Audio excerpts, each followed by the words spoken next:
दोस्तों, Rama steel tubes limited की बात करें तो यहाँ पे आज ज़बरदस्त तेज़ी बनी हुई है स्टॉक के अंदर और साथ में तूफानी वॉल्यूम देखने को मिल रहा है। वॉल्यूम टॉपर बन गया स्टॉक।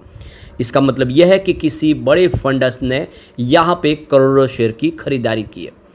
अब रामा स्टील ट्यूब की बात करें तो ये कंपनी, आपको पता ही होगा कि स्टील सेक्टर की कंपनी जो डिफेंस सेक्टर में एंट्री मार चुकी है और रिन्यूएबल एनर्जी सेक्टर में भी कंपनी की एंट्री हो चुकी है।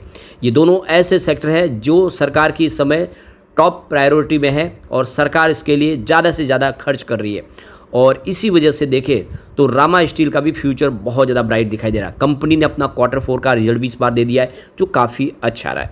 यहाँ पे आगे की क्या संभावना बन रही है, कंपनी फंडामेंटली कैसी है और ये छोटा पेनी स्टॉक क्या बड़ा धमाका कर सकता है, जानने की कोशिश करेंगे इस वीडियो के माध्यम से। लेकिन फ्रेंड्स, उससे पहले अगर आप पहली बार हमारे चैनल पे आए तो चैनल को सब्सक्राइब कर दीजिए, एक बेल आइकॉन दबा दीजिए ताकि जब भी नया वीडियो बने पहला नोटिफिकेशन आपको मिले। वीडियो पसंद आए तो लाइक से ज़रूर कीजिए। चलो फ्रेंड्स, वीडियो स्टार्ट करते हैं। मैं हूँ आपका दोस्त SB दवे और हमारे अपने चैनल ऑनलाइन कमाई में आपका बहुत बहुत स्वागत है। तो सबसे पहले रामा स्टील ट्यूब्स लिमिटेड के कारोबार की बात करें तो इस समय स्टॉक आपको 13.70 पर ट्रेड करता हुआ दिखाई देगा, जहाँ पे 16.99% की ज़बरदस्त तेजी है, यानी 17% की बम्पर तेजी और इंट्राडे में 13.84 तक चला गया। यानी आप देख सकते हो स्टॉक जिसकी शुरुआत सुबह सुबह बाजार खुलते ही करीब 11:30 पौने 12 के आसपास हुई, तो स्टॉक पौने 14 तक पहुंच गया। यानी छोटा पेनी स्टॉक जिसमें आप देख सकते हो कि ₹2 का बड़ा जंप देखने को मिला है। ये बहुत बड़ी बात हो जाती है जब इतने छोटे स्टॉक के अंदर ₹2 का जंप देखने को मिले और बहुत दिन के बाद वॉल्यूम एकदम से अचानक बढ़ गया, यानी किसी ने बहुत बड़ी खरीदारी की है यहाँ पे। तो पिछले 1 महीने पहले इसका 2 करोड़ का वॉल्यूम था, 69 लाख की डिलीवरी उठाई गई थी। 1 वीक पहले भी 2 करोड़ का वॉल्यूम था, 84 लाख की डिलीवरी उठाई गई थी और कल मात्र 97 लाख का ही वॉल्यूम था। 40 लाख का डिलीवरी बेस का वॉल्यूम काफ़ी कम था, लेकिन आज सुबह सुबह ही आप देख सकते हो कि लगभग 11:30 बजे के आसपास 11 करोड़ का ज़बरदस्त वॉल्यूम हो चुका है। इसका मतलब किसी ने करोड़ों शेयर खरीद लिए, किसी बड़े फंड हाउस का यहाँ पे स्टॉक को लेकर रुझान पॉजिटिव बनाए, तो ये बड़ी ब्लॉक डील के माध्यम से यहाँ पे खरीदारी हुई है और नतीजा ये हो कि पूरे बाजार में वॉल्यूम के मामले में रामा स्टील ट्यूब्स नंबर 3 पे आ गया। तो बिल्कुल ये बहुत बड़ी खरीदारी हुई है। अब इसकी परफॉर्मेंस देखें तो 3 मंथ का जो हाई है इसका 13.40 का है, ये जो आज का इसका लेटेस्ट हाई बना है। 1 ईयर का हाई इसका देखें तो 17.55 है और ये इसका 3 ईयर का हाई भी है और 5 ईयर का हाई भी है, यानी 17.5 तक स्टॉक पहुंचा तेज़ी के दौर में और उसके बाद इसमें फिर देख सकते हो गिरावट शुरू हो गई, काफ़ी नीचे स्टॉक आया। आप देख लो कि 3 मंथ का जो लो बना वो 8.50 का, नहीं गिरते हुए स्टॉक 8.5 तक आ गया था, लेकिन वही स्टॉक अब फिर से पौने 14 तक पहुंच चुका है। 1 ईयर का लो भी इसका 8.5 के आसपास है, 3 ईयर का लो इसका 4.43 का है और अगर 5 ईयर के लो की बात करूँ मात्र 0.34 है। यानी ये स्टॉक छोटा सा पेनी स्टॉक था 5 साल पहले। कोविड काल में स्टॉक ने जो गिरावट दिखाई उसके बाद में जो दौड़ लगाई, काफ़ी शानदार एक बड़ा मल्टीबैगर ये साबित हुआ है। अब इसके रिजल्ट की बात करें, इस बार रिजल्ट आ गया है हमारे पास मार्च महीने का। बात करें रेवेन्यू की तो Q3 में 281 करोड़ की रेवेन्यू था, जो मार्च 2025 में बढ़ के 295 करोड़ तक पहुंचा, यानी कंपनी का रेवेन्यू बढ़ा है क्वार्टर दर क्वार्टर। खर्च की बात करें 270 करोड़ का खर्च बताया दिसंबर क्वार्टर में, मार्च में बढ़ के 281 करोड़ तक पहुंच गया। ऑपरेटिंग प्रॉफिट की बात कर ले तो 5 करोड़ का ऑपरेटिंग प्रॉफिट दिसंबर क्वार्टर में था, जो मार्च में बढ़ के सीधा 12 करोड़ तक पहुंचा, यानी दिसंबर क्वार्टर के मुकाबले मार्च में बहुत ही बेहतर प्रदर्शन किया है। ऑपरेटिंग प्रॉफिट मार्जिन 2% था दिसंबर क्वार्टर में, जो मार्च में बढ़ के 4% हो गया। अदर इनकम 5 करोड़ के आसपास थी दिसंबर में, जो मार्च में 2 करोड़ के आसपास अदर इनकम कम हुई है।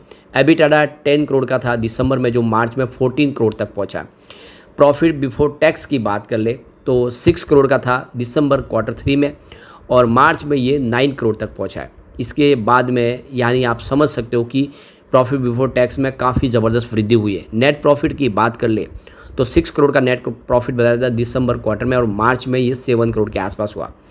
तो ये देख सकते हो कि आपको थोड़ा सा जो नेट प्रॉफिट में पिछले क्वार्टर और इस क्वार्टर में कोई ज़्यादा फर्क नहीं दिखाई देगा। उसके पीछे वजह कंपनी को अदर इनकम जो ज़्यादा मिली है, दिसंबर में 5 करोड़ की अदर इनकम ही हो गई थी, जिसकी वजह से आपको ये प्रॉफिट में फ़र्क कम होता हुआ दिखाई देगा।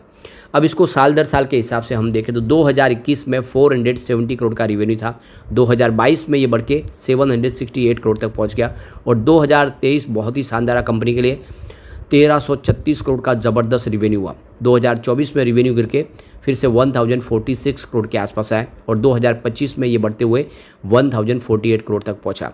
तो यहाँ पे देख सकते हो कि ज़बरदस्त रिवेन्यू फिर बढ़ा है और 2021 के मुकाबले रिवेन्यू दुगुना से ज़्यादा हो गया, यानी बिजनेस बहुत शानदार है। छोटी स्टॉक कंपनी होकर पेनी स्टॉक होकर भी कारोबार इसका बहुत बेहतर है। 2021 में प्रॉफिट इसका 10.97 करोड़ के आसपास था। 2022 में 27.96 करोड़ का प्रॉफिट हुआ। 23 में 25.77 करोड़ का प्रॉफिट था। 2024 में 29.26 करोड़ का प्रॉफिट बताया, तो 25 में 22.15 करोड़ का प्रॉफिट बताया। तो लगातार प्रॉफिट में कंपनी बनी हुई और 2021 के मुकाबले 25 में प्रॉफिट डबल से ज़्यादा हो चुका है।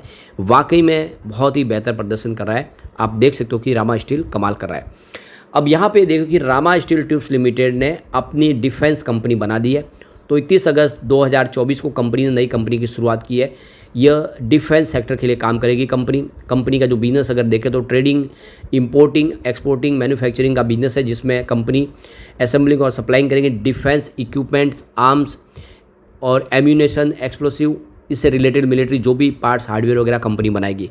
यानी कंपनी ने कमर कस ली है डिफेंस सेक्टर में कामकाज करने के लिए। और डिफेंस सेक्टर पे इस समय सरकार का पूरा फोकस है, सबसे बड़ा बजट इस समय। और जब से इंडिया पाकिस्तान का युद्ध हुआ है उसके बाद आप देख सकते हो कि डिफेंस सेक्टर के शेयरों में तेजी का दौर शुरू हुआ है और यही रामा स्टील ट्यूब्स के साथ में भी दिखाई दे रहा है, क्योंकि कंपनी डिफेंस सेक्टर में एंट्री कर चुकी है।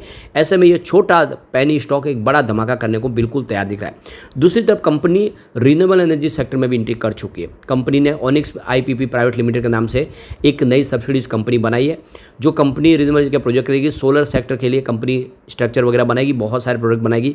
तो रिन्यूएबल एनर्जी सेक्टर भी सरकार की इस समय सबसे बड़े फोकस में है। सरकार ने 2030 तक के लिए 500 गीगावाट का एक लक्ष्य रखा है। सरकार चाहती है कि आने वाले समय जो भी ऊर्जा का इस्तेमाल है रिन्यूएबल एनर्जी के माध्यम से हो। ऐसे में कंपनी के लिए डबल बेनिफिट दिखाई दे रहा है और ये स्टॉक आने वाले समय वाकई में कमाल कर सकता है। बहुत ही बेहतरीन लग रहा है और इसीलिए यहाँ पे बड़े फंड हाउस अब जम के खरीदारी शुरू कर चुके हैं। फंडामेंटल इसके देख दो, मार्केट कैप 2123 करोड़ का है। करंट प्राइस की 13.70 की है। लो इसका 8.41 का और हाई 17.60 का है। फिलहाल स्टॉक अपने 52 वीक के हाई और लो के बीच में लगभग है। स्टॉक का पी 93.30 का है और बुक वैल्यू इसकी 2.34 की है। इसका आरओसी 8.50% है और आरओई 6.51% है। फेस वैल्यू इसकी 1 है। तो पेनी स्टॉक होकर भी इसके फंडामेंटल काफ़ी अच्छे हैं। ऊपर से कंपनी लगातार अपने डेट को कम करिए, बहुत जल्द आने वाले समय कंपनी कर्ज मुक्त हो जाएगी। कंपनी का जो मीडियन सेल्स ग्रोथ है वो पिछले 10 सालों में 25.7% के आसपास, जो बहुत ही अच्छी बात है। यहाँ पे अगर हम इसके शेयर होल्डिंग पैटर्न देखें तो प्रमोटर की होल्डिंग बहुत ही अच्छी है। 47.97% की होल्डिंग प्रमोटर की है, यानी प्रमोटर की पकड़ कंपनी में बहुत अच्छी है, मजबूत है। एफआई ने यहाँ पे इन्वेस्टमेंट जबरदस्त बढ़ा है। 0.17% होल्डिंग थी सितंबर में, दिसंबर में घट के 0.07% हुई, लेकिन मार्च में 0.44% हो चुकी है। एफआई ने इन्वेस्टमेंट ज़बरदस्त बढ़ा दिया है। डीआई का यहाँ पे निवेश नहीं है। जनरल पब्लिक की बात करूँ कि 51.87% की होल्डिंग थी सितंबर में, दिसंबर में बढ़ के 51.98% हुई, लेकिन फिलहाल मार्च में 51.60% हुई है। इसका मतलब जनरल पब्लिक के शेयर थे वो एफआई ने खरीदी है। ये एक बहुत बड़ी बात है और ऐसे में हम कह सकते हैं कि यहाँ रामा स्टील आने वाले समय धमाका कर सकता है। लेकिन फ्रेंड्स, कोई भी इन्वेस्टमेंट करने से पहले अपने फाइनेंशियल एडवाइजर से एडवाइस ले ले या अपना खुद का रिसर्च करें, क्योंकि मैंने वीडियो आपके एजुकेशनल पर्पज़ के लिए ही बनाया। वीडियो पसंद आए तो लाइक से जरूर कीजिए और चैनल को सब्सक्राइब कर दीजिए। Thank you friends.